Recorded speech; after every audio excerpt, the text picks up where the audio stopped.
Hello, good morning, everyone. I am Baby Gian Polinar, and today let us talk about the effects of globalization on governments.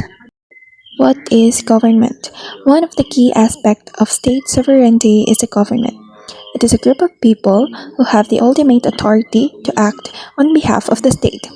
Each state has its own right to self determination, and that other countries should not intervene in the affairs of that state unless there are extraordinary reasons to do so. Each state is autonomous unto itself and responsible within its own system of government to those who are governed. Okay, so government, as you can see in the definition given, is a group of people who have given the authority or given the power to govern the nation or its scope.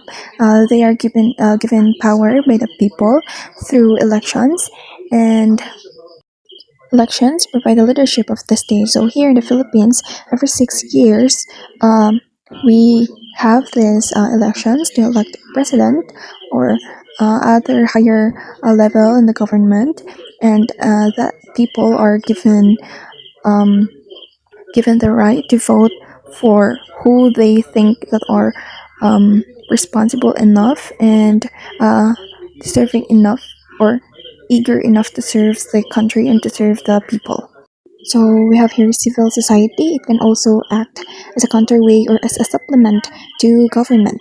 It includes the private economy, educational institutions, churches, hospitals, fraternal organizations, and other non-profit organizations.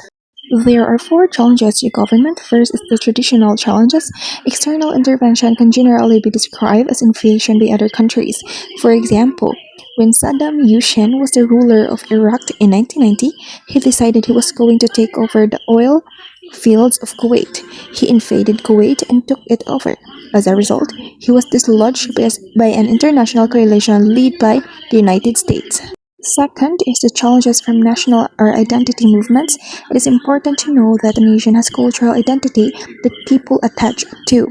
A state is a definite entity due to its specific boundaries. However, different people with different identities can live in different states. Third is the global economies. The third major source of challenges comes from global economies. Global economy demands the state to conform to the role of free market capitalism. Government austerity comes from different developments of organizations that cooperate across countries, such as World Trade Organization, and regional agreements such as NAFTA and the European Union (EU) and the Association of Southeast Asian Nations, or the ASEAN. The last one is the neoliberal economies or the neoliberal capitalism.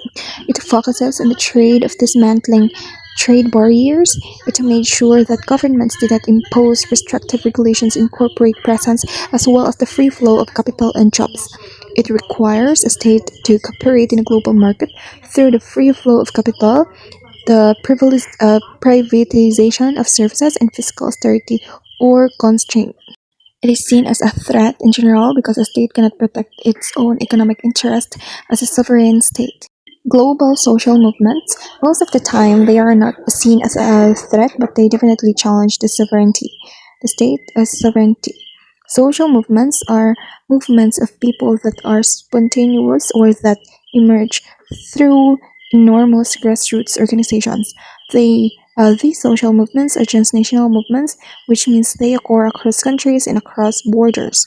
For example, human rights movements create a public sentiment value and agenda. Blockade is a state where social movements emerging in local areas fight back as a response to the controlling efforts by the apparatus of government to protect the interest of neoliberal capitalists. So, blockade refers to the grassroots movements physically blocking fossil fuel projects like mines, pipelines, fracking globally, like the resistance to the Keystone XL pipeline, Dakota Access Pipeline, or the Wet'suwet'en pipeline fight from Canada. It is where communities directly intervene to stop extraction and protect land, water, and climate, showing the rise of direct action against extraction sites worldwide. That ends my discussion. I hope you learned something. Thank you.